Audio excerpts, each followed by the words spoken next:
მოგესალმებით ქრისტეს მიერ სიყვარულით მოყვასო მშვიდობა გქონდეთ სამშობლოში, ოჯახში, გარშემო ყველგან. გამრავლება, ღვთისწყალობა ჩვენ ერთს. დიდი მადლობა ყველაფრისათვის, დიდი მადლობა თანადგომისათვის. დიდი მადლობა ამ ტელევიზიას, რომ მე მაქვს ესეთი პლატფორმა, ესეთი გადამოსახედი შეიძლება ითქვას და ურთიერთობის საშუალება თქვენგან კეცვიხრი ბატონი გიას წინაშე, ქალბატონი თამთას წინაშე, ბატონი სერგოს წინაშე მშვიდობა გქონდეთ მათ, წარმატება გქონდეთ ორგანიზაციულად, სახელმწიფოებრივად, პირადად დიდ მადლობას მოვახსენებ და აი დღევანდელი ჩემი გადაცემა არის რაღაც დონეზე ძალიან პირადული, ძალიან უშუალო და იგი არის რაღაც დონეზე მიზნობრივ საზოგადოებაზე გათვლილი, რამე თუ მე უნდა ვისაუბრო მამაჩემზე. შალვა ნიკოლოზიძე ვანიშვილზე, პროფესორ შალვა ვანიშვილზე, ძალიან წარმატებულ მეურნე კაცზე და ასე შემდეგ. მე მინდა რომ ეს გადაცემა რამდენადმე ეს საუბარი რამდენადმე მიწვდეს აი საქართველოს ტექნიკურ უნივერსიტეტში მუშაობდა იგი და მის მეგობრებს, თანამშრომლებს. მუშაობდა იგი ისტორიის ინსტიტუტში და მის ძველ თანამშრომლებს. მიწვდეს გორის საზოგადოების, ქალაქ გორის საზოგადოების ძალიან დიდ ნაწილს, იმიტომ რომ იქ მუშაობდა იგი. მიწვდეს ჩვენს დიდ და სახელოვან საგვარეულოს სოფელ ატენში და მთელ გორის რაიონში და მთელ შიდა ქართლში და შესაბამისად როგორც ერთ-ერთი საისტორიო ლიტერატურა და წყარო დარჩეს ჩვენ შვილებს, ჩვენ შვილიშვილებს, ჩემი ოჯახის შვილებს, შვილიშვილებს. ეს მართლაც საოცარი ადამიანი იყო, მომიტევეთ ახლა ცხადია შესაბამისად კიდე ერთხელ ვამბობ, არაფერი სუბიექტური არ იქნება, აქ ყველაფერი ობიექტური იქნება, პირობას ვიძლევი და აი რაც ჩამოვთვალე იმ საზოგადოებამ რამდენადმე ძალიან კარგად იცის რიგი დეტალები და ჯამურად ალბათ მარტო მე ვიცი, ჩემი ოჯახის წევრებმა იციან ჯამურად ამ ადამიანის შესახებ. საოცარი ადამიანია, იმიტომ არა რომ იგი მამაჩემია, იგი ჩემი ხორციელი მამაა. მე აქვე დავამატებ რომ სულიერი მამაც მყავს, მე ეს არის ჩემი მოძღვარი დეკანოზი ელიზბარ ოდიშვილი, ჩემი სამეცნიერო მამა და ასევე ძალიან მრავალმხრივ ჩემი დამკვალიანებელი ამ ცხოვრებაში ეს არის მიტროპოლიტი ანანია ჯაფარიძე და ჩვენი პატრიარქი ხო მთელი ერის მამა და მათ შორის მეც ვთვლი რომ იგი არის ჩვენი სულიერი მამა. ჩვენი დროის ილია ჭავჭავაძე არის უწმინდესი ილია მეორე. მამაჩემი შალვა ვანიშვილი ყველაფერი თავიდან იწყება, ყველაფერი სათავიდან იწყება. მამაჩემი შალვა ვანიშვილი დაიბადა 1931 წელს და ძალიან უცნაური რამეა ეს დაიბადა სოფელ ატენში. და მაშინ ურთულესი ეპოქა იყო, ურთულესი გარემო იყო, კარგად გამიგეთ. რატომღაც ამაზე არავინ საუბრობს, ყველა აი 37 წელს იხსენებს, 40-იან წლებს იხსენებს, 50-იანს და 30-იანის დასაწყისი არის ძალიან რთული პერიოდი. სხვაზე საერთოდ არ მინდა საუბარი ჩვენს ქვეყანაში, ხო გამიგეთ და ჩვენი პრობლემატიკა ბადარდებს ძალიან, რომ ეს იყო კულაკიზაციის ეპოქა და ძალიან მძიმე ეპოქა იყო და დაიბადა 1931 წელს და იგი როგორც ამბობს, როგორც ყვებოდა, შესაბამისად აი დიდი სიდუხჭირე იყო, ძალიან დიდი სიდუხჭირე იყო, ახლა მთელი საბჭოთა კავშირის ერთ-ერთი ნაწილი იყო საქართველო და ახლა წარმოიდგინეთ 100 თუ ისე ყველაფერი გვეხებოდა რა, ის რაც ხდებოდა დასავლეთ საბჭოთა კავშირში და შუა საბჭოთა კავშირში და ასე შემდეგ მოგეხსენებათ დიდი შიმშილობა იყო უკრაინაში და როგორ შეიძლება და საქართველოს არ შეხებოდა და დიდი დეფიციტი იყო ხორბლეულისა და ასე შემდეგ ვოლგისპირეთში და ასე შემდეგ და საქართველოში ანალოგიურად იყო. და იმისდან მიუხედავად რომ შეიძლება ითქვას რომ საშუალო ოჯახად მაინც ითვლებოდა პაპაჩემის ოჯახი დიდი სიდუხჭირე იყო და მამა ჩემი როგორც იხსენებს, აი დაახლოებით მე-5, მე-6 კლასში ვიყავიო, რომ პირველად ჩემი საკუთარი ფეხსაცმელი ჩავიცვიო და ზაფხულში ხშირად ძალიან ბევრი ბავშვი სოფელ ატენში ზაფხულში სკოლაში ფეხშველი მიდიოდა. ეს თითქოს სადღაც იქ იყო, ხო, მრავალი საუკუნის წინ. ამ დროს აი ჯერ 100 წელი არ გასულა. წარმოგიდგენიათ, იმ ეპოქაზეა საუბარი, 90 წლის წინ. ჩვენი მშობლების თაობაა, წარმოგიდგენიათ, ჩვენი მშობლების ბავშვობა და მამა ჩემი დაიბადა, როგორც მოგახსენეთ, 31 წელს და პაპა ჩემი, მოდით ახლა ცოტა ხანი გვარზე ვისაუბრებ. პაპა ჩემი იყო ნიკა ზაქარიასძე ვანიშვილი, რომელიც თავის მხრივ დაიბადა 1896 წელს. და მისი მამა იყო ზაქარია პავლესძე ვანიშვილი, რომელიც დაბადებულა 1868 წელს. შესაბამისად ეს ჩანაწერი ვნახე და მისი მამა ყოფილა პავლე ანდრიასძე ვანიშვილი, რომლის დაბადების თარიღი არ ვიცით, მიახლოებით უნდა ვიგულისხმოთ, რომ ალბათ ესეც 27, 28, 25 წლით დიდი იქნებოდა. როგორც ვახსენე ზაქარია ვანიშვილზე და მისი მამა, ანუ პავლეს მამა, გამომდინარე აქედან იყო, ესე იგი, დაბადებული დაახლოებით 1810-იან წლებში. ეს იყო ანდრია ვანიშვილი. ანდრია ვანიშვილი, ესეთი, ანუ წარმოიდგინეთ, ეს მამა ჩემის ერთ-ერთ წიგნში ჩადებული ვნახე, ძველი, წარმოიდგინეთ შემთხვევით ბიბლიოთეკის თვალიერებისას, რომ ესეთი ხაზი იყო, что სამწუხაროდ მე კი მახსოვს რა, რომ მიყვებოდა პირადად ბებიის მხარეს, გვარებს და ასე შემდეგ, მაგრამ ეს არის მამიშტო და აი იქ მთავრდება ანდრიაზე და ჩვენ სოფელში, სოფელ ატენში, რომელიც სახელოვანი სოფელია და აი 61 ეკლესია აქვს აღწერილი და ეხლა აი იქ და ერთი ძალიან დიდი ადამიანია მნათე შეიძლება ითქვას მთელი სოფლისა, ყოფილი მედავითნე და ყოფილი კანდელაკი ატენის სიონისა და დღეს ექსკურსია მძღოლი და მცველი და ადამიანი მარგალიტი ჩვენი ხეობისა. ეს არის პაატა ბესტავაშვილი, იმანაც სულაც 80 ძეგლი აღწერა, ოღონდ მასში არის სალოცავები, ნიშები და ასე შემდეგ. 61 ეკლესიაა სოფელ ატენში და 5 ციხესიმაგრეა, სახელოვანი სოფელია და აი ამ სოფელში არის 5 შტო ვანიშვილებისა. 5 შტო, ესე იგი, ძალიან დიდი გვარია და შეიძლება ითქვას, რომ 50% თუ არა 40% მინიმუმ ვანიშვილები არიან სოფელ ატენში. ეს არის ანდრიანი, ანუ ჩვენი შტო, ეს არის შესაბამისად ელბუანი, ანუ ელიბუ ერქვა ადამიანს, ელოვანი, ალბათ ელიზბარი ერქვა, ასე შემდეგ, ელოვანი, ბასიკაანი, ანუ ბასიკა ერქვა და ვანიანი, ანუ ვანუ ერქვა იმას, ანუ ვანიშვილი იყო. აი ეს 5 შტო არის, წარმოიდგინეთ და დიდი მადლობა უფალს, რომ ესე გამრავლებულია ჩვენი გვარი და ჩვენ გვარს, ანუ აი ერთმანეთს ვენათესავებით, ესენი, ესე იგი, გამომდინარე აქედან 7 თაობის წინ წარმოგიდგენიათ, მაგრამ აი ჯერ არ მომხდარა ღვთისწყალობით, რომ მათ შორის მომხდარიყო ან დაქორწილება და ოჯახება და ასეთი და ამ დაგვარი რამ და ჩვენ გვარს აი რაც ძალიან საამაყოა ჩემთვის, საკუთარი ეკლესია გვაქვს, საკუთარი მიწები გვაქვს, საკუთარი სასაფლაო გვაქვს, საკუთარი სალოცავი გვაქვს, ასე შემდეგ და ეს ძალიან დიდი ფასეულობაა, დიდი ისტორიული ფასეულობა არის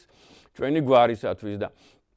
აი მამა ჩემს შესაბამისად კიდე ერთხელ ვიმეორებ, ერთ-ერთ ფუცელში ჰქონდა ჩადებული, ალბათ ეს ცნობა შეეკითხა მამამის ნიკა ვანიშვილს. ნიკა ვანიშვილი დიდი ადამიანი იყო, ცხადია გლეხის ფენა, ანუ გლეხთა კლასის წარმომადგენელი და როგორც სოფელში იხსენებენ და ეს ჩემთვის ძალიან დიდი ფასეულობა, ადამიანების დამხმარე,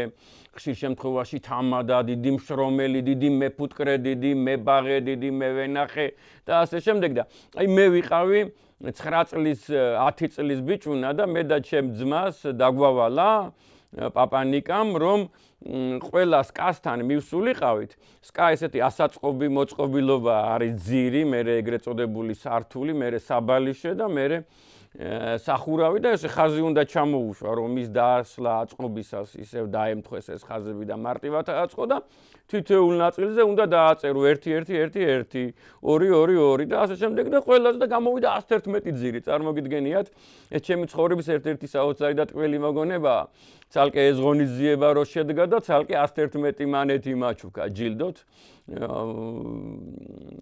საოცარი მოგონება იმ ეპოქაში წარმოგიდგენიათ 1980-იანი წლების დასაწყის ვამბობ 1970-იანი წლების ბოლოს ვამბობ წარმოვიდგინეთ და ესეთი რამ მითხრა რომ აი 111 ხო გამოვიდაო და პაპაჩემსო იგივე დამავალაო რაც ეხლა შენ გააკეთეო და პაპაჩემსო 120 და 125 ძირი ყავდა ხოლმე ხშირად თუ ანალოგიური რო გავაკეთებო და ჩვენ აი წარმოვიდგინეთ რომ აქედან გამომდინარე 1 2 3 4 5 თაობის მეფუტკრეები ვართ და ამაყი ვარ რომ აი ჩემი შვილებიც ხშირ შემთხვევაში მეხმარებიან და ისინიც მეფუტკრეები იქნებიან და თუ ვინმეს რაღაც დონეზე გნებავთ აი ნატურალური თაფლის სიმბოლური რაოდენობას სიხარულით მოგართმევთ დეგუსტაციისათვის და რაღაც პრეპარატის ან საშუალების დასამზადებლად. და მამაჩემსაც ყავდა 55 ძირი ფუტკარი და უვლიდა აი ამ საქმეს და ერთ-ერთი მისი თხოვნა იყო რომ არასოდეს შემწყდარიყო ჩვენ ოჯახში ეს ტრადიცია და ასეთ გრძელდება უკვე მოგახსენეთ. შესაბამისად პაპანიკას ანუ პაპაჩემს ყავდა 5 შვილი. ძალიან ტრაგიკული ოჯახი იყო, ძალიან მეტი რო არ შეიძლება და ეხლავე მოგახსენებთ. პაპანიკას ყავდა 5 შვილი, ეს იყო ზაქარია, ეს იყო ყარამანი, ეს იყო შალვა, მამაჩემიანუ, ეს იყო გურამი და ეს იყო პატარა გოგონა ეთერი. პატარას იმიტომ ვამბობ, რომ პატარაობისას გარდაიცვალა იგი. ალბათ 4-5 წლისა. ასევე სრულიად პატარა 13 წლისა ტრაგიკულად მდინარეში, სოფელში გარდაიცვალა პატარა 13 წლის ვაჟი, ანუ პაპაჩემის ვაჟი გურამი ვანიშვილი, მამაჩემის შემდგომ რო იყო 3-4 წლით პატარა. ასევე ტრაგიკულად რუსეთში, ქალაქ სარატოვთან მატარებელში ტრაგიკულად გარდაიცვალა ბიძაჩემი ზაქარია, იგივე შაქრო და წარმოვიდგინეთ როგორ განვითარდა მოვლენები და ასევე ტრაგიკულად დაახლოებით 40-45 წლისა მოულოდნელად სრულიად გარდაიცვალა მამაჩემის კიდე ერთი უფროსი ძმა ყარამანი და აი ამ ტრაგედიების მიუხედავად წარმოგიდგენიათ რომ ეს ოჯახი მაინც აგრძელებდა ცხოვრებას, მოღვაწეობას, შრომას, ასე შემდეგ და პაპაჩემი ნიკა ვენახში 82-83 წლის ასაკში მოულოდნელად გარდაიცვალა შეტევისაგან, ეს იყო გულის თუ ეს იყო რაღაც შინაგანი ორგანოს დაზიანება მოულოდნელი და ცოცხალმკვდარი იპოვნეს ვენახში 82 წლის ასაკში. რაც შეეხება მამაჩემს, მამაჩემმა არ ვიტყვი რომ ღრმა სიბერემდე, მაგრამ აი 82-83 წლამდე იცოცხლა და დაახლოებით 12-13 წლის წინ გარდაიცვალა იგი და გარდაცვალებამდე 2 თვით ადრე ლექციებს კითხულობდა, მე რაღაც განვითარდა ვერაგი დაავადება და მოულოდნელად სრულიად წარმოუდგენლა და აი სანთელივით ჩაქრა ამ 2 თვის განმავლობაში და ლექციებს კითხულობდა და ეხლა რადგან ლექციები ვახსენე, ანუ გარდაცვალებამდე 2 თვით ადრე ლექციებს კითხულობდა გორის უნივერსიტეტში, გორის ერთ-ერთ კიდე მეორე უნივერსიტეტში და შემდეგ და ჩვენ დავითვალეთ, აი მამაჩემის სიცოცხლეშივე დავითვალეთ, რომ გამომდინარე მისი დატვირთვიდან, მისი სამსახურებიდან და ასე შემდეგ 30,000-მდე ლექცია და გაკვეთილი უნდა კონდეს მას ჩატარებული. ეს იყო საქართველოს ტექნიკური უნივერსიტეტი, ეს იყო დედა უნივერსიტეტი, ეს იყო აი 70-იანი წლების მერე ვამბობ. ამასაც მოგახსენებთ რატო ვამბობ 70-იანი წლების მერე. ეს იყო გორში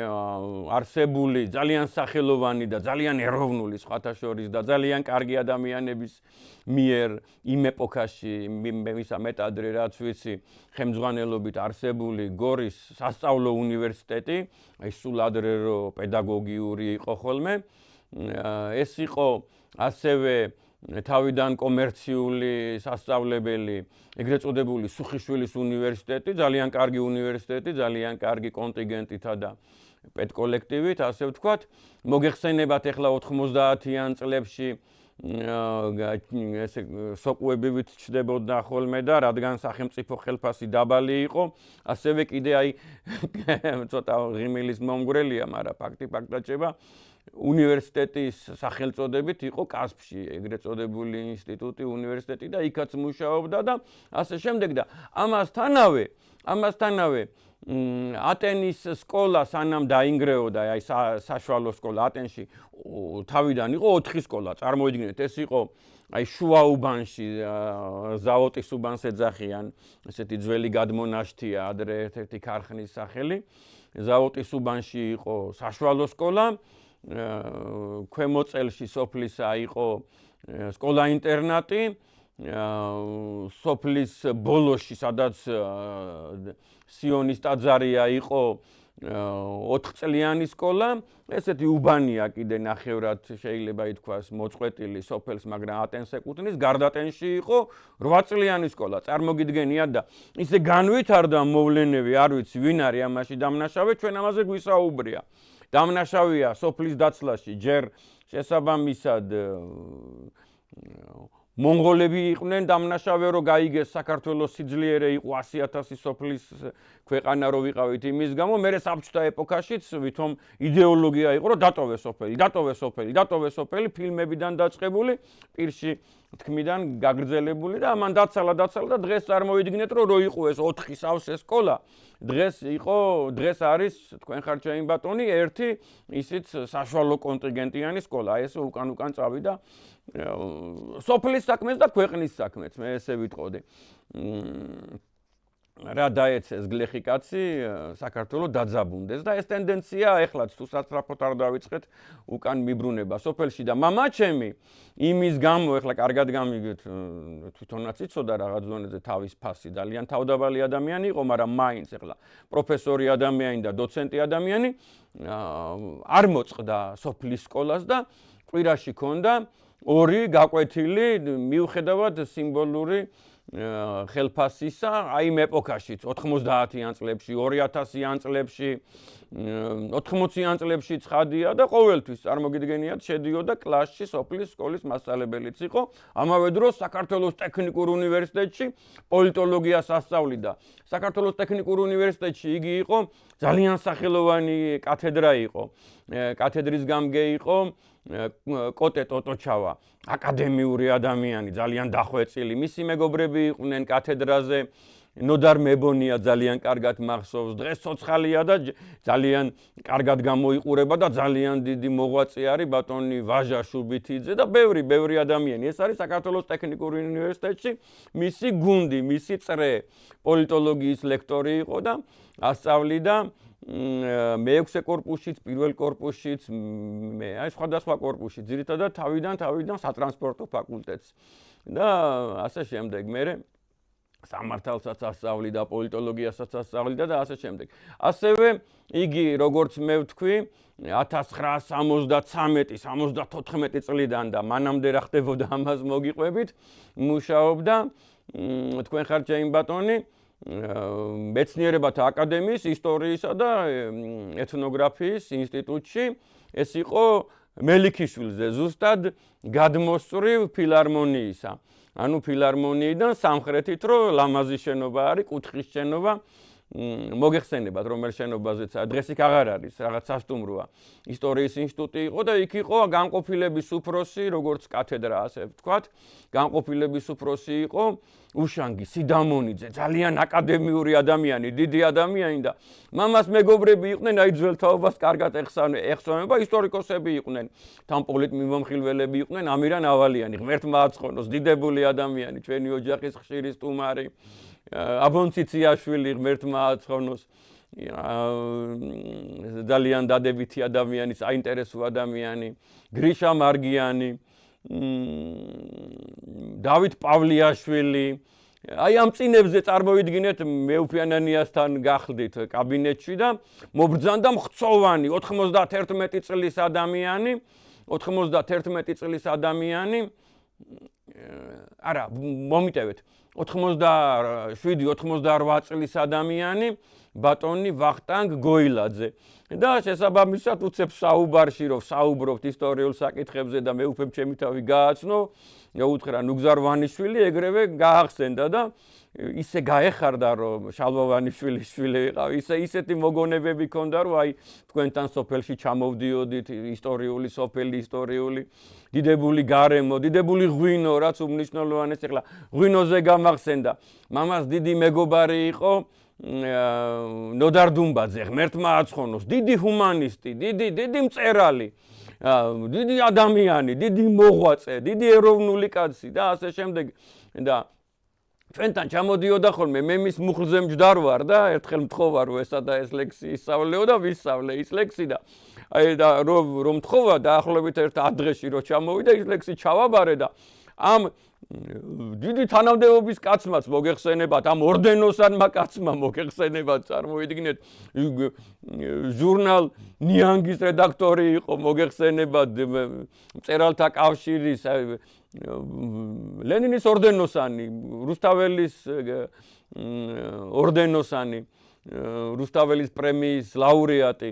ასე შემდეგ 100 მოთხრობის ავტორი და 5 დიდი წიგნის ავტორი ხო და ამ ადამიანმა რომ დავეჯილდოებინე ახლა მაშინ ხო არ იყო ბარათები რა მოგეხსენება და რომ დავეჯილდოებინე მოიჭხრიკა ჯიბეები ეძება და 5 ლარიანი იპოვა წარმოგიდგენიათ ერთადერთი რა ახლა ხილულად დავინახეთ ეკა და 5 ლარიანი მაჩვკა და მე არ ხარჯავდი ძალიან დიდი ხანი რომ ნოდარ დუმბაძის ნაჩვქარია მეთქი და მამა ჩემი ეუბნებოდა ნუ სვავნო და ახლა გორის ორი ოპერაცია ქონდა გადატანილი მოგეხსენება დიდი კეთილი ადამიანი საოცრად თავდაბალი საოცრად უბრალო და ეს ღვინო მკვდართ გააცოცხლებსო და მე რას მიზავს ესეთი სტუმრიანობა იყო ჩვენ ოჯახში და ტრადიციული მომენტი იყო რომ სტუმრიანობა იყო ჩემ ოჯახში ახლა მე აი უკვე აკადემიური ეპოქა მოვყევი და აი მამა როგორი თავიდან როგორ გახდა დოცენტი როგორ გახდა პროფესორი გახდა დაახლოებით 90-იანების შუაში მანამდე 70-იანების ბოლოში გახდა დოცენტი მოგეხსენებათ და ძალიან ახლა საიდან უნდა დამეწყო მამამ 1900 შესაბამისად 17 წლისამ ესე იგი 48 წელს დაამთავრა ატენის საშუალო სკოლა წარმოგიდგენია და პირველ წელსვე მოეწყო დედა უნივერსიტეტში იურიდიულ ფაკულტეტზე რექტორი იყო ნიკო კეცხოველი წარმოიდა სტალინური ეპოქა, უმკაცრესი ეპოქა, ურთულესი ეპოქა. ზოგს გონია რომ მარტო 37-ში იყო რეპრესიები, 47-ში თითქოს არ იყო რეპრესიები, ლაზები განასახლეს, წარმოგიდგენიათ, აი ჩვენი ძვირფასი სარფიდან, კვარიათიდან ქართველები, ლაზები, ჩვენი სისხლი და ხორცი განასახლეს თურქმენეთში. აი ეგეთი რთული ეპოქა იყო და ასე შემდეგ და აი წარმოიდგინეთ ახლა უნივერსიტეტში იყო და ერთ ადგილზე 50 ადამიანი მოდიოდაო, ესეთი საოცარი კონკურსი იყო და ამ სოფლელმა ბიჭუნამ შეიძლება ითქვას, აი დაძლია 50 ადამიანის კონკურენცია და ჩააბარა და სწავს ხათაშორის აი თანაჯგუფელებისაც იხსენებდა ხოლმე მამა და მინდა ვახსენო და უფალს თხოვო რომ აცხონოს დიდი ნიკო კეცხოველი, დიდი ეროვნული ადამიანი, მით უმეტე მიუხედავად საბჭოთა ეპოქაში ესე თანამდებობაზე ყოფნისა და პარტიულობისა და ასე შემდეგ უნივერსიტეტის რექტორობისა, მაშინ პარტიული ხაზის გარეშე ვინმე, მაგრამ ეს იყო უდიდესი ეროვნული ადამიანი და წარმოიდგინეთ, ყველა წარმატებული სტუდენტის, ყველა სპორტსმენი, ყველა კულტურით დაკავებული სტუდენტის, ყველა გამორჩეული, ყველა პრობლემატური სტუდენტის გვარი იცოდა. როგორც მამა იხსენებს, 80-90% სტუდენტების გვარი იცოდა და ყველა თანამშრომელის, ყველა ლექტორის, არ მოგიდგენთ ამ დროს უსასრულოდ თავდაბალი. ყვის რაში დახმარებოდა, იმას ფიქრობდა და ერთი საოცარი თვისება ჰქონდაო, რომ იცოდა, რომ აი ამ აუდიტორიაში ეს იყო ეს ეთქე და თურმე მამას კაბინეტში, მამა სადაც იჯდა ხოლმე, თუ მოხდებოდა იქ შეიხედა და სად არის ჩემი ატენელი გენიოსი და მამას ეძებდა, ის თვითონ ტყვიაველი იყო, გამიგეთ, აი ზოგზე მაგალითად სად არის ჩემი პატარძეულელი ფალავანი, სად არის ჩემი მაგალითადთვის საჩხერელი პოეტი და აი ეს სოფლის და ადამიანის ხასიათიდან გამომდინარე და სწავლიდან გამომდინარე ნიკო კეცხოველი იყო და დაამთავრა იურიდიული ფაკულტეტი. დაამთავრა იურიდიული ფაკულტეტი და როგორც კი დაამთავრა, მაშინ მოგეხსენებათ განაწილებები იყო და 26 ბაქოელი კომისარი, რამ გამახსენა ეხლა, მაგრამ ავლაბარი არა ვთქვი, იმიტომ რომ მაშინ ესე ერქვა. ანუ ავლაბრის რაიონში გაანაწილეს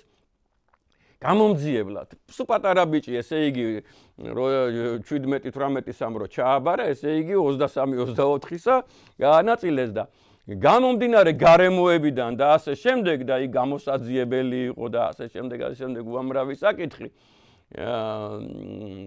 100 დღეში ისწავლა 2000 სიტყვა სომხურ ენაზე და მთელი ცხოვრება აღსოვდა. წარმოგიდგენიათ? მთელი ცხოვრება აღსოვდა მაშინდელი და აი მაგალითადvis ისე გაესაუბრებოდა, ისე შეეკითხებოდა, მით უმეტეს ფრინავ ფრაზებს ეთყოდა, რომ უამრავი ადამიანი, სხვადასხვა ეხლა იქ სანატორიუმში იყო, თუ რუსეთში იყო, თუ თუნდაც საქართველოში, უამრავი ადამიანი გაოგნებული იყო, რომ საიდან ესეთი ცოდნა, ესეთი მარაგი სიტყვებისა. და ძალიან მალე დაახლოებით ერთ 3-4 წელიწადში, ალბათ არ ვიცი ვაკანსია იყო რა იყო, რომ მოხდა იგი თავის მშობლიურ რაიონში. და მოხდა იგი და ძალიან მალე გახდა გორის რაიონის მილიციის უფროსი. სულ სხვა მიზანი მქონდაო ცხოვრებაშიო, მაგრამ აი გარემოება სამსახურმა ვითარებამ წარმოიდგინეთ, აი ამ მიმართულებით შესაბამისად, ანუ რო ფიქრობდა ალბათ რომ უნდა წაყოლოდა მეცნიერებას და ასე შემდეგ, მოხდა ესე სტრუქტურაში და მიუხედავად ამისა, აი მე დამერწმუნეთ, რომ მტერი არ გაუჩენია აი ამ და იყო ძალიან დიდი ქველმოქმედი იქ ადამიანების დამხმარე, უანგარო ადამიანი, წარმოიდგინეთ, უანგარო გამომდინარე სახლიდან, ცხოვრებიდან და ასე შემდეგ, ამას ნებისმიერი გეტყვით, სოფელ ატენში, გორის რაიონში ნებისმიერი გეტყვით და იყო ერთ-ერთი ყველაზე ახალგაზრდა მილიციის უფროსი, ერთ-ერთი კი არა, ყველაზე ახალგაზრდა მილიციის უფროსი იყო მთელ საბჭოთა კავშირში და რეკორდი ასევე დადო იმაში, რომ ყველაზე ახალგაზრდა იყო, ყველაზე ახალგაზრდა მაიორი და ყველაზე ახალგაზრდა ეგრეთ წოდებული პოდპოლკოვნიკი გახდა. ყველაზე ახალგაზრდა იყო საბჭოთა კავშირში და ამის ხარჯზე, რომ ესეთი გამორჩეული ადამიანი იყო, გამიგეთ, თანამდებობრივად და ასე შემდეგ, მსგავსი ეს არ არის ჯილდო, არამედ რაღაც საშუალებები მიუღია და ნახეთ როგორი რა. საბჭოთა კავშირს კარლოვიე ვარეში ჰქონდა საკუთარი სანატორიუმი, ანუ საბჭოთა კავშირის შსს სანატორიუმი იყო და კარლოვიე ვარეში, როგორც ბორჯომში იყო სიტყვაზე და კისლავოდსკში, ისე კარლოვიე ვარეში ჰქონდა საბჭოთა კავშირის ესეთი სანატორიუმი და იქ რაღაცნაირი საშუალებებით ალბათ ეკუთვნოდა და იმიტომ და მე ალბათ თუ რაღაცა საჩუქრეთ სახით თორე ეკუთვნოდა ცხადია, იქ გაემგზავრა სამჯერ, წარმოგიდგენიათ, სამჯერ ზედიზედ გაემგზავრა 3 წლის განმავლობაში, საუბარია 60-იან წლებზე. 60-იან წლების ბოლოზე, წარმოგიდგენიათ და იქ ერთ-ერთ წელს, უпростоრად 2 წელი ზედიზედ, იგი იყო, აი ერთ ოთახში ერთად ცხოვრობდნენ მამაჩემი და აკადემიკოსი შეპილოვი. აკადემიკოსი შეპილოვი იყო გამოჩენილი ადამიანი, გაზეთ პრავდას რედაქტორი იყო, სტალინის პირადი მრჩეველი იყო, მგონი ministri იყო რაღაც, ესეთი გრანდიოზული თანამდებობები, ხლა გაზეთი პრავდეს რედაქტორობის მერე ministrova აღარ არის ახსენებელი და მე ეს ადამიანი სტალინის გარდაცვალების მერე რაღაცა მოვლენები, აი ჩაწერეთ აკადემიკოსი, ანუ შეპილოვი, ერთი სიტყვა შეპილოვი რო ჩადა, მაგრამ ამოვარდება ის თუ აი ხრუშოვი როგორ დაეტაკა აი ამ გუნდს და შესაბამისად, ნუ გადარჩა რაღაც პერიოდი ალბათ 1 წელი ან 9 წელი გამოძიების ქვეშ იყო იმ ეპოქაში ხრუშოვი რომ კულტს დაეტაკა და აი წარმოიდგინეთ რომ ამ ადამიანთან ერთად იყო და მამაჩემი ეს ძალიან განათლებული ადამიანი ობიექტურად იმიტომ არ ვამბობ რომ მამა მრავალ მხრივ განათლებული და ძალიან პოეტური შექსპირი ძალიან მაღალ დონეზე იცოდა ისეთ დონეზე რომ აი ნიკო ყიასაშვილს ეპაექრებოდა და მსჯელობდნენ და ასე შემდეგ და გივი გაჩეჩილაძესთან ქონია შესაბამისად შექსპირზე საათები საუბარი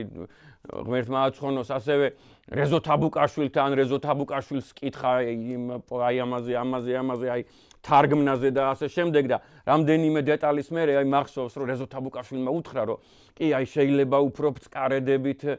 ისა შეიძლება პოეტური უფრო გივი გაჩეჩილაძის თარგმანიაო სონეტებისო, მაგრამ იმისი უფრო პოეტურიაო, მაგრამ ჩემიო ბწყარედებით არისო და სრული ერთ აი სიტყვა არ გამომიტოვებიაო. ნუ ეს სხვა თემა. შესაბამისად ისვენებდა ამ ადამიანთან ერთად და ეხლა გადასვლასავით მოგახსენებთ რომ მამაჩემი ამ ერთხელ 21 დღე გაატარეს ერთხელ მეორე 21 დღე გაატარეს ერთად და მამაჩემი ეკითხება საიდან ამხელა განათლებაო საიდან ამხელა ცოდნაო და ამ ადამიანს რა უპასუხა შენ სტალინი უნდა გენახა რა დონის განათლებული იყო რა დონის მოაზროვნე იყო ყველაფერში ყველა მეცნიერებაში იყო ღრმად ჩახედული ცოტა ბიოლოგიაში მოიკოჭლებდა თორე ფიზიკა ქიმია ენათმეცნიერება ისტორია მათემატიკა საოცარი გონება და არსებობს კიდევაც იმისი ცნობები რომ დღეში 800, 900 ფურცელს კითხულობდა და არის აი დასაწყისი წიგნი რო დაიწყო და დასასრული წიგნი რო დაამთავრა აი შიგნით არსებული მინდვრებზე და ზედვე არსებული შენიშვნები და თარიღები დატანილი და ხილულად ჩანს რომ ამდენი წიგნი აქვს საკითხული ადამიანს და სხვა კურჩატოვს რო ესაუბრებოდა ფიზიკაზე ჩერდებოდა კურჩატოვი და ფიქრობდა რა ეპასუხა შესაბამისად ისეთი და მოგეხსენებათ სტალინმა აი ძალიან ბოროტი თეორია შეიქმნა ისტორიაშიც და ენათმეცნიერებაშიც წარმოიდგინეთ მეტადრე საქართველოს წინააღმდეგ რუსულ წიაღში ჯერ იმპერიულ წიაღში ნიკო მარი იყო ავტორი ამ ენათმეცნიერების სფეროში და ისტორიულ სფეროში ქეროფე პატკანოვი და ნიკო მარი და სტალინმა წარმოიდგინეთ ამ ადამიანმა შეიძლება ითქვას რომ მარტომ დაძლია ნიკო მარის თეორია დაძლია ისე დაძლია რომ იმის მერე ის წიგნი აღარ გადაშლილა როგორც სამეცნიერო საჭირო ლიტერატურა თორე იძებნება ენათმეცნიერების საკითხში ნიკო მარი დაძლია სტალინმა და ისტორიის სფეროში ვერ დაძლია ან ვერ მოასწრო ან არ ეყო წარმოგიდგენიათ არ ეყო რომ და დღესაც სამწუხაროდ ნიკო მარისა და ქეროფე პატკანოვის ქართიზაციის თეორია არის გაბატონებული და სამწუხაროდ ქართიზაციის თეორია დევს საქართველოს ისტორიის წიგნში. ნუ ეს სხვა თემაა კიდე. შესაბამისად, ერთსაც დავამატებ იქ, რომ მამამ დაიცვა დისერტაცია სამეცნიერო სფეროზე საქართველოს რუსეთის მმართველობის ქვეშ 1864-1917 წლებში ძალიან საინტერესო წიგნია და ნებისმიერ ადამიანს მოგაწვდით ისტორიკოსიც იყო, იურისტიც იყო, ასე შემდეგ, ეს რაც ამას შეეხება და ასევე ეხლა ძალიან საინტერესო ამბავსაც მოგიყვებით რა, აი ცხოვრობს და ისვენებს რა ერთხელაც ამ კარლოვიე ვარეში, სანატორიუმში, იქ თვითონ ამბობდა რომ აი ჩემზე დაბალი ჩინის ადამიანი თითქმის არ იყო და თუ იყო ვინმეო, აი სრულიად დაბალი ჩინის ადამიანი მარტო იმიტომ რომ ჩათვლილი იყო რომ აი მაგალითისათვის სერჟანტიც ისვენებს აქა მაგალითისათვის აი უმცროსი ლეიტენანტიც ისვენებს ან მართლა გმირები რო იყვნენ რომ რაღაც ასწაული ჩაიდინეს ან კრიმინალთან ბრძოლაში ან რაღაც სახელმწიფო საქმე ესეთი ადამიანები თუ ისვენებდნენ ამ კარლოვიე ვარეში კარლოვიე ვარე არის ყოფილი კარლსბადი რომელიც გერმანიის ქალაქია, პრუსიის ქალაქია და დღეს ჩეხეთის ტერიტორიაზეა, მოგეხსენებათ. და ამ კარლოვიე ვარეში ისვენებს მამაჩემი და რა ხდება? საინტერესო რამე, საოცარ რაღაცას გეტყვით ახლა. გამოდიოდა და გამოდის ცხადია მაღალი დონის იუმორისტული ჟურნალი ლონდონში, ინგლისში სახელად ქვია Punch, ანუ პანგური. და წარმოიდგინეთ იქ ერთ-ერთ ჟურნალის ტოდორ შენინს დაავალეს შემდეგი რამე რომ ჩასულიყო საბჭოთა კავშირში და გაეშარჟებინა, ეპოვნა ვიღაცა რაღაცა შესაბამისად ეპოვნა რუსი მილიციელი, ასე ვთქვათ და გაეშარჟებინა ეს ადამიანი და ამ ადამიანს ანგარება ყველგან არსებობს, წარმოიდგინეთ ღია კარებთან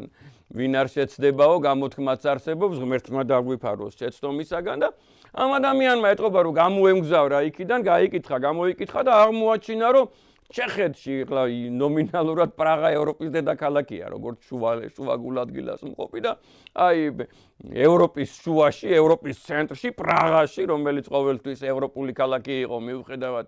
იმისა, რომ რუსული ჩექმა ჰქონდა მას დადგმული და მოგეხსენებათ რაც მოხდა ქალაქ პრაღაში, ბუდაპეშტში და ასე შემდეგ, რომ ტანკები შევიდნენ 1950-იანებში, 60-იანებში და ასე შემდეგ და გაიგო რომ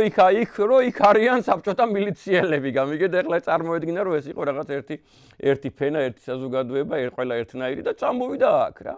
წამოვიდა აქ და ის სრულიად შემთხვევით რა შეიძლება მოხდეს, მაგრამ სრულიად შემთხვევით შემოდის ტერიტორიაზე და პირველივე ვისაც ხედავს ეს არის მამაჩემი გერმანულად საუბრობდა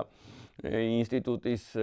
ხუთოსნის დონეზე, ასე ვთქვათ, სკოლის ხუთოსნის დონეზე, მაქსიმუმ ახლა ეს არ არის სუფთა, მაგრამ მაინც ხო რუსული იცოდა,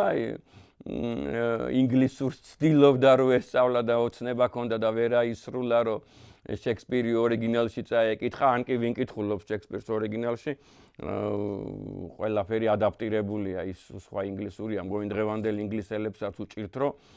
წაიკითხონ 1564 წელს დაიბადა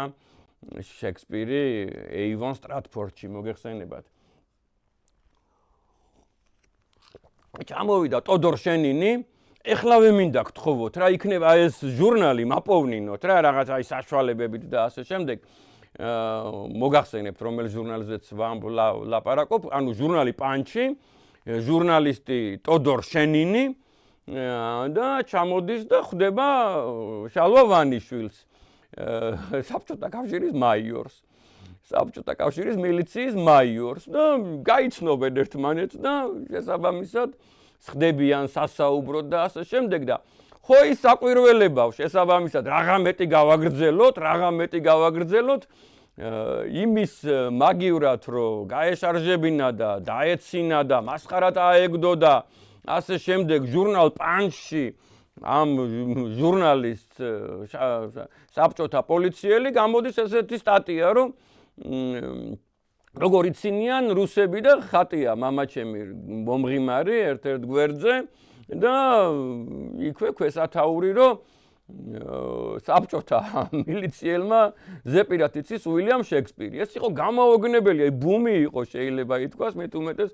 ასე შემდეგ და მე ეს ადამიანი ჩამოვიდა საბჭოთა კავშირში, ჩამოვიდა სოფელ ატენში. წარმოგიდგენია, ჩამოვიდა გორში, ჩამოვიდა თბილისში, ცხადია და ასევე სოფელ ატენშიც და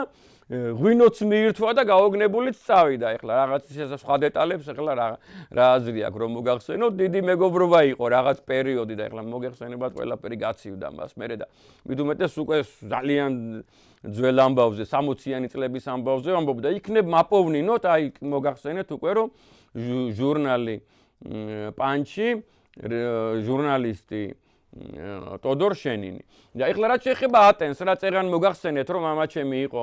მილიციის უფროსი გორის რაიონის და გორი ეხლა ისეთ ისტორიული ქალაქი, შესაბამისად იქ მუზეუმები, ასე შემდეგ სტალინის სახლ-მუზეუმი, უფლისციხე, ატენის სიონი, საოცარი ღვინო, საოცარი ხილი და ასე შემდეგ და როდესაც რუსეთიდან ჩამოდიოდა საპატიო სტუმარი, შსს იყო თუ ვინც არ უნდა ყოფილიყო, ჩამოდიოდა წარმოიდგინეთ ჯერ თბილისში ალბათ სათათბიროდ და მერე ღონისძიების მეორე ნაწილი და ასე შემდეგ ხდებოდა ქალაქ გორში. და ახლა მოგეხსენებათ იქ ვინ არის ჩვენი წარმომადგენელი, ეს არის და რო აღარ გავაგრძელოთ ჩემთან სოფელში, ატენში ნამყოფია ეს არ არის რაღაც დონეზე ესეთი, მაგრამ აი როგორც ისტორიულ ამბავს გეუბნებით, თორე დიდი საამაყო მომენტი არ არის, აი შოლოკოვი მაგალითად მინისტრი იყო. საბჭოთა კავშირი და მასთან მეგობრობდა შევარდნაძე და შოლოკოვი ჩემთან სახლში ისხდნენ და მიირთმევდნენ ღვინოს და ამბობდნენ სადღერძელოებს. შესაბამისად არაერთხელ წარმოგიდგენიათ და მოდით უკვე სხვა ადამიანზეც ვისაუბროთ. იყო ესეთი ადამიანი ლევ ლანდაუ, ნობელის პრემიის ლაურეატი, დიდი მეცნიერი, გრანდიოზული ადამიანი, დიდი ფიზიკოსი, ასე შემდეგ და ეს ადამიანი აი 60-იან წლებში ჩამოდის საქართველოში და ისე მოხდა, არ ვიცი როგორ მოხდა, მაგრამ ისე მოხდა, რომ ამ ადამიანს სუფრაზე თავკვერი დაუსხეს, თავკვერი.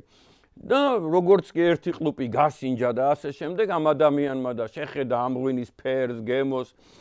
გაზიანობას, არომატს და ასე შემდეგ, იქ წამიყვანეთო საიდანაც ეს არისო წარმოშობითო ეს ღვინო, ეს ჯიშიო და ჩამოიყვანეს გორის რაიონის სოფელ ატენში. წარმოგიდგენიათ? იქ დაიბადა თავკვერი და იქ დაიბადა ჩინური ეს ალბათ 7 საუკუნის 70 საუკუნის ჯიშია რა შეიძლება ყოველ შემთხვევაში მეღვინეობა რო იყო საქართველოში 7629 წლის წინ ფაქტია ეს რა წელიწადია რატო ვთქვი ეს წელიწადი ბევრი მიხვდება ხო რაც კი სამყაროში ადამიანი არსებობს ანუ ადამიანი მოაზროვნე იარაღის მკეთებელი ნუ ეს სხვა თემაა თუმცა ძალიან ბევრჯერ გვისაუბრია ამ თემაზე შესაბამისად და ჩამოიყვანეს გორის რაიონის სოფელ ატენში იყო ჯადოსნური სასწაული ღვინის ქარხანა წარმოვიდგინეთ და ამ ღვინის ქარხანაში სხვადასხვა წლის სხვადასხვა ასე შემდეგ სხვადასხვა იქ იყო ძველი რარიტეტული ქვევრებია დღესაც ალბათ მგონი იქ არის სასწაული გვირაბი ესე 107 მეტრის სიღრმეზე მთაში გაკეთებული სადაც სულ ერთი და იგივე ტემპერატურაა და სუბოლოში საქეიფო ადგილი და იქ ღვინოებია შენახული და ასე შემდეგ და გამასინჯეთო ღვინო და საუბარი იყო აი თეთრიც გამასინჯეთო და თავკვერი ლალისფერი ღვინო შესაბამისად და იქვე არის мама წარმოგიდგენია და იქვე არის კიდე ერთი 20 ადამიანი ეს იყო მინისტრის სიტყვაზე განათლებისა თუ შსს-ი თუ სოფლის თავკაცი თუ ამის დირექტორი და ასე შემდეგ სხვადასხვანაირი ადამიანები მომსახურე პერსონალი ამ ქარხნისა ღვინის ქარხნისა ატენის ღვინის ქარხნისა და გაუხსნეს სულ ახალ-ახალი ერთ-ერთი ავზი თეთრი ღვინის სადაც არის არ მოიდგინეთ ატენური ზოგადად ეხლა არის ჩინურისა და გორული მწვანის მგონი კუპაში ქვია ხო რომ აი 70% ეს უნდა იყოს 30% ეს უნდა გამოდის ღვინო ატენური თუმცა ძალიან ბევრი ჩინურს ვეძახით ატენურს ჩინურს ანუ ჩინებულს თეთრ ღვინოს ძალიან ბევრი მაგას ვეძახით ატენურს რა ატენურ ჯის და რომ მიირთვა ეს სასწაული და ყველა ელოდება რომ ამ კაცმა თქვას ბრავო წარმოგიდგენიათ და გასინჯა ეს ღვინო ჯერ ესეთ გასინჯა და ამდიდებული ღვინოა ძალიან კაი ღვინოა მაგრამ რკინის გემოაქო ჟანგის გემოაქო არა გამორიცხეო სუ კერამიკაში არისო ეს ავზიო და ჰერმეტულად დახურული შეხება არა აქო შესაბამისად ისეთ ლითონთან რომელიც ჟანგვას განიცდის და ასე შემდეგ მარტო კერამიკა არისო მთელი ჭურჭელიო ანუ კაიაო მაგრამ ესეთი რაღაცა თქვა და მე რა მოხდა იცით წაოცრება რომ მე ამ ადამიანის წასვლის მერე რო თქვა რომ აი ჟანგის გემო აქვს რკინის გემო აქვს ალბათ დაიცალა ეს სხვადასხვა ადამიანებმა ზოგმა 20 ლიტრა ზოგმა 100 ლიტრა და ზოგმა 500 ლიტრა მიიღო და მიირთვა და წაიღო და ბოლოში წარმოგიდგენიათ ძირში ეგდო ესეთი ღოჯო ანუ ბრჭყალებში ზუბილა ანუ ლითონის მსუქანი ლურსმანი რომლითაც ან სახურავს აღებდნენ ან სახურავს კეტავდნენ და ალბათ ერთ-ერთ მუშას ჩაუვარდა და დამალა რო ჩაუვარდა და ეგდო წარმოგიდგენია და იმისი გემო გაიგო მოგეხსენებათ ეხლა აი რკინას მით უმეტეს როგორი თავისებური გემო აქვს ეხლა რა გამახსენდა იცით სურამში თუ მოხვდებით აუცილებლად ერთხელ შეერთ იქ არის რკინის წყარო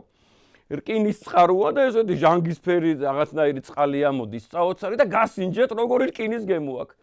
როგორი სუნი აქვს, როგორი არომატი აქვს და როგორი აი რკინის გემო აქვს, ზუსტად აი ფოლადის გემო აქვს, შეიძლება ითქვას რკინის გემო და ეს ესეთი საინტერესო ამბავი და შესაბამისად მე თავკვერი რო გასინჯა თქვა რომ ეს არისო სამეფო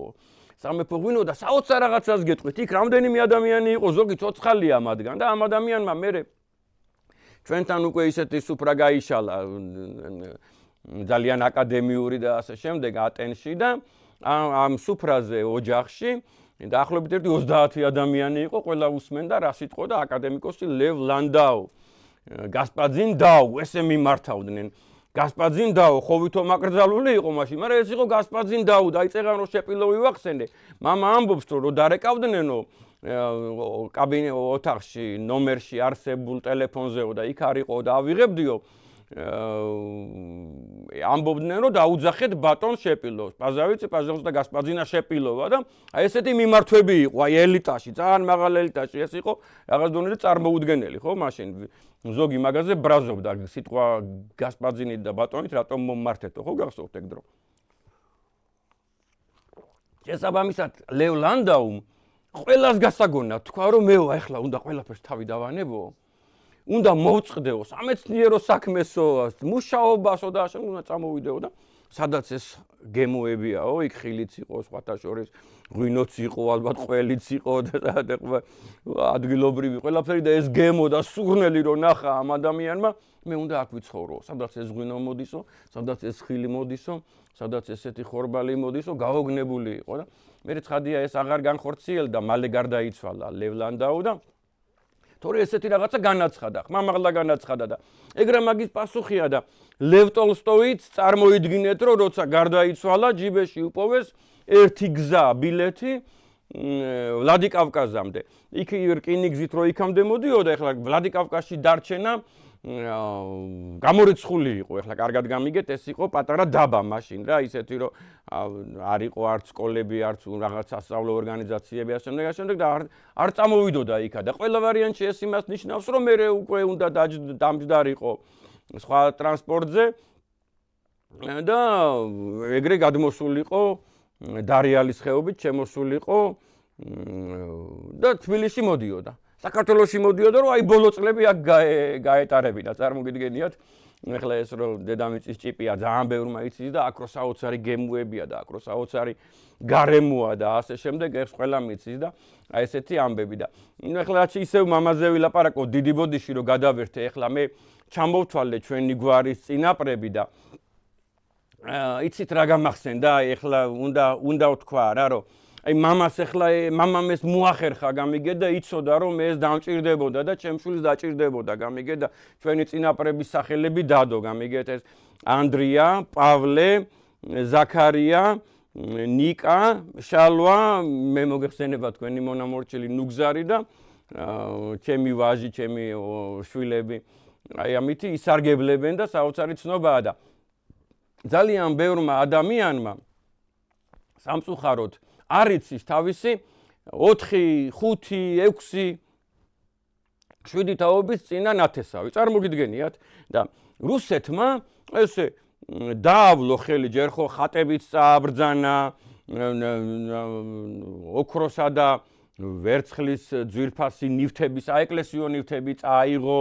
და მათ შორის წაიღო უბრალო ესეთი უბრალო უწყისები, უბრალო რვეულები, სადაც ეკლესია აღწერდა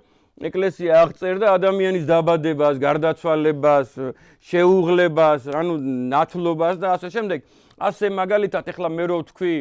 და ეს მამას რო უწერია პაპანიკას დაბადების წელი და მისი მამის ზაქარიას დაბადების წელი, იმის იქით აღარ უწერია გამიგეთ და იქაც ეხლა რა დონეზე წყდება ხომ მოგახსენეთ და აი მაგალითისათვის ადრეც მისაუბრია ამ თემაზე ფრანგი გენიოსია და დრამატურგია მოლიერი, მოგეხსენებათ აი ტარტიუფისა და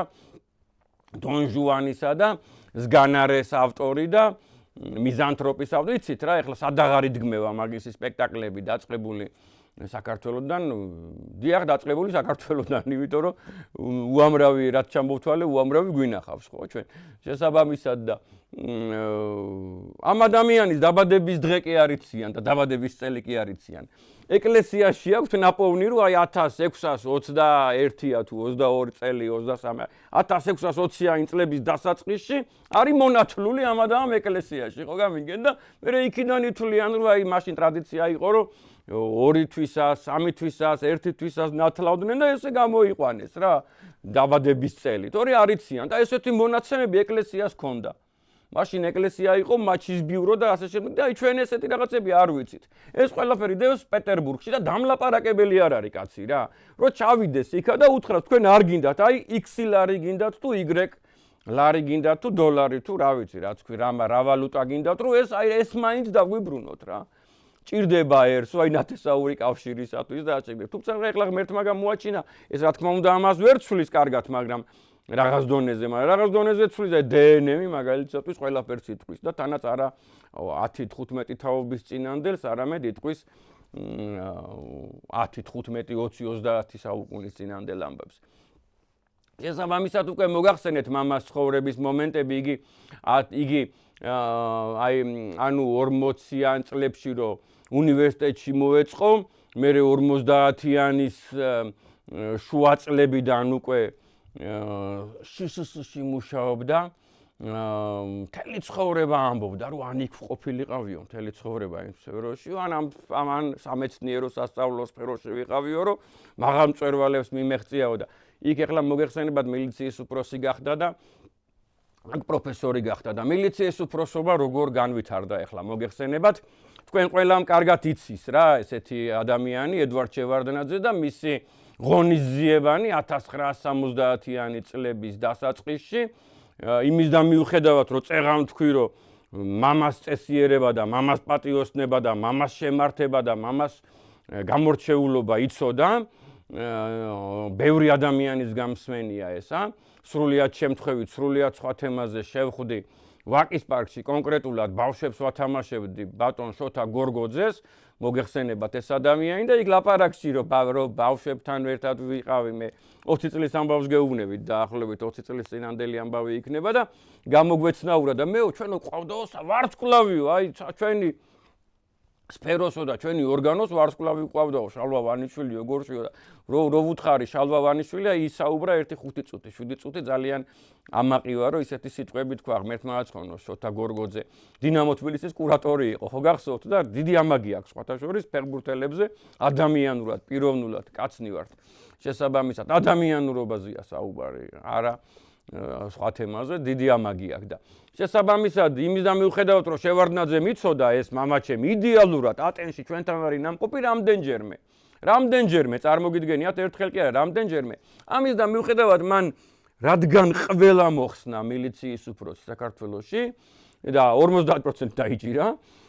რაიკომის დივანი ყველა მოხსნა საქართველოში და 50% დაიჭირა აღმასკომის თავმჯდომარე ყველა მოხსნა და 50% დაიჭირა და ასევე პროფტექნიკუმების დირექტორები მოხსნა და ასე შემდეგ ქრისტეს ტირილი დაატრიალა სხვადასხვა მონაცემებით 30000 ადამიანი გაასამართლა 72 წელში და მამაც მოხსნა იმის მიუხედავად რომ მამა ობიექტურად ფიქრობდა რომ აი დამაწინაურებს ეხლა იცის რა ჩემი წარსულიო და მამა უცებ რჩება მაგრამ ერთადერთი ადამიანია მგონი აი იქნება ანალოგი მომაძებნინოთ რა ან ნახოთ ან შევომეხმიანოთ რომ ერთადერთი ადამიანია რომ მამა იყო აი ამ სფეროში სშს-ში და გახდა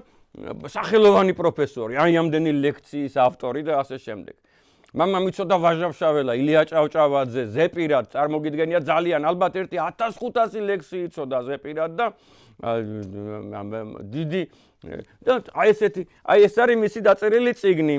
ის ღმერთების სწორია, შალვა ვანიშვილი, ესეთივე არა ამხელა არა, მაგრამ დაახლოებით ერთი 2-3 წიგნი აქვს კიდე დაწერილი ბროშურის ფორმის და ამასთანავე შსს-ში რომ მუშაობდა, იგი სულით მწერალი იყო, მაგრამ ეპოქა იყო მაშინ, კარგად გამიგედა. შსს-ში რომ მუშაობდა 60-იან წლებში არ გამოდიოდაო არც ერთი ჟურნალიო, ერქვა გუშაგი, მებრძოლი გუშაგი ერქვა ესეთი თუ სამხედრო გუში, ანუ გუშაგი ერქვა შსს ჟურნალზე და ყველა ნომერში ჩემი სტატია იყო. საქართველოს ტექნიკურ უნივერსიტეტში რომ მუშაობდა 90-იანებში, 2000-იანებში დიდებული გაზეთი გამოდიოდა, აღმშენებელი იქაც ყველაში მისი სტატია იყო. გორის უნივერსიტეტში რომ მუშაობდა, ჩვენი უნივერსიტეტი ესეთი ჟურნალი გამოდიოდა, ძალიან მაღალი პოლიგრაფიით დიდებული ფერადი ყდით და შიგ თავსით ერთი გვერდი ფერადი იყო. დავით ახლოური იყო, მივესალმები აქედან მას, რედაქტორი და იქაც ყველაში მისი სტატია იყო. ნუ წეღან რო ნოდარ დუმბაძე ვახსენე, ღმერთმა აცხონოს ისევ და ისევ ვიტყვი დიდი ადამიანი. ნოდარ დუმბაძე იყო ჟურნალ ნიანგის რედაქტორი და იქაც მამაჩემი უშტატო თანამშრომელი იყო და წერდა იქ სტატიებს, ეს იყო ნახევრად იუმორისტული, ნახევრად რაღაც მოგეხსენებათ, ეხლა როგორი ეპოქა იყო. ნიანგი სახელოვანი ჟურნალი იყო, სახელოვანი და ულამაზესი, მხატვრული, დღემდე მახსოვს მისი კარიკატურები და ასე შემდეგ. დიდებული კარიკატურისტები, მხატვრები, მწერლები იყვნენ შეკრებილნი, წარმოგიდგენია და გამოსცემდნენ ამ ჟურნალს და აი მამა ეხლა კიდე ერთხელ გეუბნები, ძალიან ძლიერი გლეხიც იყო. ამასთანავე აი ჩვენ გვქონდა და გვაქვს ძალიან დიდი ბაღები. მე მახსოვს რომ მამას 20, 22, 24 ტონა აი ამ 70-იან წლებში თან ლექტორი იყო და ბევრჯერ მიგვიღია 22, 24, 25 ტონა ვაშლი. მოდიოდნენ ხოლმე შესაბამისად მე მყიდველები, რომელსაც რუსეთში მიკუნდა და ეზოდან მყიდდით. 20 ტონა ვაშლს. ეს იყო ჩვენი ოჯახის ძალიან დიდი შემოსავალი. დედა მასწავლებელი მყავს მე, ღმერთმა მიცოცხლოს, მამა ლექტორი იყო, მოგეხსენებათ უკვე ვახსენე, ეს 70-იან, 80-იან, 90-იან წლებზე მაქვს საუბარი და წარმოიდგინეთ რამხელა დოვლათი მოგდის, რომ 20 ტონა, საიდანაც ალბათ 15 ტონა, 17 ტონა იყიდებოდა ხოლმე და 60 კაპიკობაზე, 70 კაპიკობაზე რა გრანდიოზული ფული იყო და აი ეს იყო ჩვენი შრომა და მეც აი დღეს ღვთისწყალობით ბაღიცა მაქვს, ფუტკარიცა მყავს, მე სტუმრად გორის რაიონის სოფელ ატენში. იკითხეთ პროფესორ შალვა ვანიშვილის შვილი და ეგრე უფრო მარტივად მომძებნით, ვიდრე მე მიკითხოთ ნუგზარ ვანიშვილი რა. მე გვესტუმრეთ სოფელ ატენში, ჯადოსნური სოფელიაც. ისევ ვამბობ, რომ 61 ეკლესია არის და 5 ციხესიმაგრეა, მათგან ერთ-ერთი აუღებელი ატენის ციხე, შტურმითა და ბრძოლით აუღებელი და ეხლა ღალატი არ ითვლება, არა მოდით არ ჩავთვალოთ რა, ეხლა მოღალატე მესამე ადამიანი იყო კაცობრიობისა, წარმოგიდგენიათ, ძმა მოკლა მოღალატემ. დღემდე არ იცი ზუსტად კაცობრიობის ძალიან დიდ მონაწილმა, რატომ მოკლა კაენმა აბელი. მამა ღვთისწყალობით ძალიან ბედნიერი იყო იმითი, რომ ყავდა 4 შვილი, ყავს 12 შვილიშვილი და რა კი გაგეცინება და არ დამითვლია რამდენი შვილთაშვილი ყავს და კიდე მზარდია ეს რიცხვი შესაბამისად. ძალიან დიდი მადლობა, რომ მომისმინეთ. ძალიან დიდი მადლობა, წინ გეუბნებით, თუ მეწვევით სოფელ ატენში და ვისაუბროთ ატენზე, ისტორიაზე, მშობლების ამაგზე, ყურძენზე, თაფლზე, სამშობლოზე, ყველაფერზე, რაც დადებით ემოციას გვაძლევს. ღმერთმა დაგლოცოთ, ღმერთმა გაუმარჯოს თქვენ ოჯახებს, თქვენს მშობლებს, თქვენს საგვარეულოს. აი ახლა უცებ გამიჩნდა ეს აზრი, რომ თუ აი ნებისმიერ თქვენთაგანს რა გექნებათ სურვილი, რომ ისაუბროთ ოჯახზე და გამორჩეულ ადამიანზე, აი თუ გნებავთ ორნი მესტუმრეთ, თუ გნებავთ ძეგლი დაუდგათ, აი ესეთი წარმოსახვითი ძეგლი დაუდგათ ჩვენ წინაპრებს და ძალიან დიდი მადლობა. მშვიდობა გქონდეთ, ღმერთმა დაგლოცოთ ქართველებო.